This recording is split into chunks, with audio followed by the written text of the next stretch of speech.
Salut tout le monde, bienvenue sur ma chaîne Sarah White. Alors aujourd'hui on va faire une nouvelle recette, un nuage au chocolat, un gâteau au chocolat allégé. Et oui, c'est possible, vous allez voir qu'on peut cuisiner sans beurre et sans levure. Allez, c'est parti, suivez-moi. 80 g de farine de blé, 40 g d'amandes, 150 g de sucre blanc. Donc vous pouvez utiliser aussi d'autres fruits secs moulus comme de la noisette, des noix et aussi de la frangipane. Par contre, si vous utilisez de la frangipane, il faut diminuer votre ration de sucre à 120 g. 3 œufs, l'équivalent de 300 g de betterave, donc cuite sous vide à la vapeur, du sucre vanillé de Madagascar, une pincée de sel, et 200 g de chocolat noir corsé, c'est-à-dire minimum 65%.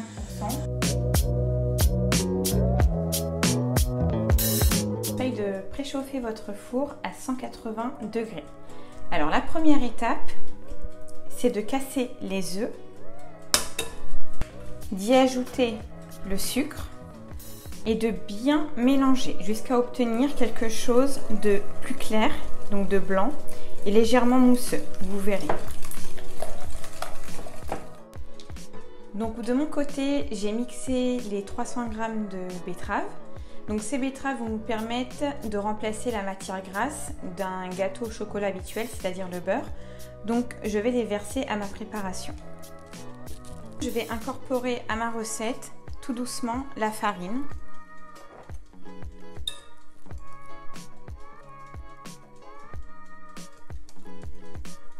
Vous voyez des petites bulles qui se forment petit à petit, comme quand on met de la levure. Et c'est pour ça que je ne vais pas rajouter de la levure, parce qu'en mélangeant bien, quand c'est bien mousseux, du coup ça va permettre en fait qu'il y ait des petites bulles d'air qui se forment dans la préparation. Maintenant nous incorporons donc les 200 g de chocolat fondu.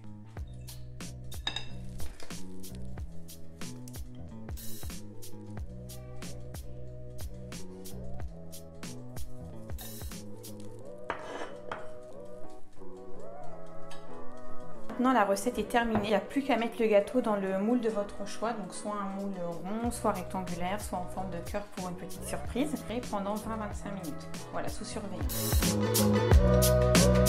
Et voilà le résultat. Donc comme vous pouvez voir, le gâteau est bien gonflé, il a l'air très bon, bien moelleux. Donc moi j'ai décidé de le décorer avec des copeaux de noix de coco. Il a bien gonflé sans levure, d'où l'importance du mélange bien mousseux pour qu'il puisse gonfler et être très moelleux. Donc je vous souhaite à tous une très bonne dégustation. À la prochaine vidéo.